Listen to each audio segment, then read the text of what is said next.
have.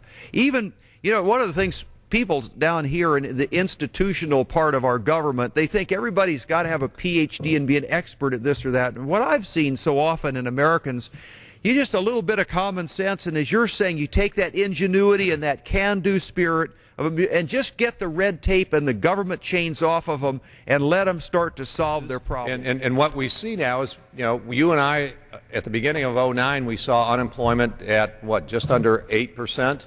Well, but you see, if we didn't pass that stimulus bill, we might see unemployment go over 8%, is what we were told. Right, and we are now at 10-something, and that's not counting the people that have given up looking for a job. Now, what you're talking about is, you know, it used to be said that America was a great experiment, and to a degree we could be an experiment because different states could try things, and if it was a lousy idea, if you had any brains, you wouldn't repeat a dumb idea. And so we tried this kind of government control of health care in Massachusetts and Tennessee, and here we turned around and it didn't work worth a hoot for them, and we're trying to do it at the federal level. One of the things is we talk about this deficit budget and all, I think that a lot of Americans may not understand and that we've got something stalking us here. People talk about this, that, and the other thing, but if you want to talk about the fiscal concern that we need to be watching in our country, it comes from Medicare, Medicaid, and Social Security. This is the budget that's being proposed. This is how much money we have in terms of receipts. This is the money that's coming into the government. This is what we're proposing spending. And if you take a look at that, more than half of that is Medicare, Medicaid, and Social Security. Those programs are called entitlements. What that means is we wrote some laws a long time ago. It's like a machine, and somebody's turning the crank, and it spends money. And it's spending more than half of what this budget shows and quite a bit more than what we have in terms of receipts. And so that is a big question. And that's one of the things that we must deal with. You had employees, you provided a great product for people, and there's a whole lot of Texans who are thankful for Dr. Burgess for delivering them. But you gave us an understanding of how that whole system works. And just like your one example, there are really thousands upon thousands of business owners that are looking at this thing and saying, what in the world is going on? Now, we've talked about words and then actions. Here's some words.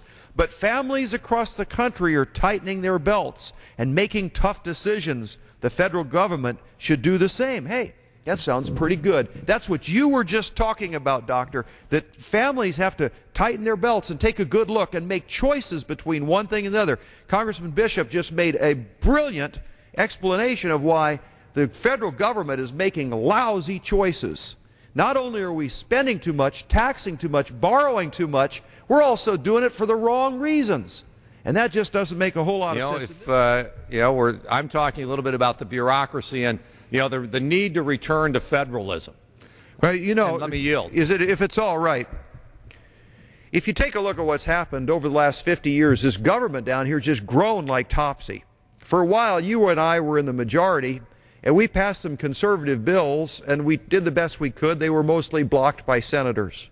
But what I think the public really wants is, I think they want something different out of this city. I think that they really want the federal government not to threaten them anymore. We got punished by voters to a large degree from Republicans and Democrats that said, you guys are spending too much. And then what happens is we come down here and triple the rate of spending. No wonder people are mad. It's like the people in this chamber are tone deaf. It's not like this is that complicated.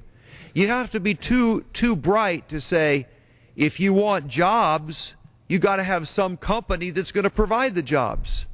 And you don't have to be too bright to say that if you tax the hide off of the guy that owns the little business, he's not going to have any money to build a new wing or to buy a new machine tool or to add the new process to create the new jobs. It's not that complicated. But the trouble is we get these people down here who are so institutional and they think we know what to do. We're going to tax the rich guy and redistribute the money, and somehow that makes the economy better. I mean, that stimulus bill, the whole logic behind it was totally flawed. You can fix a problem in Michigan, you can fix a problem in Missouri, and it is as simple as what JFK did, what Ronald Reagan did, what Bush did, and that is get off the spending, get off the taxing, and give the American public a chance.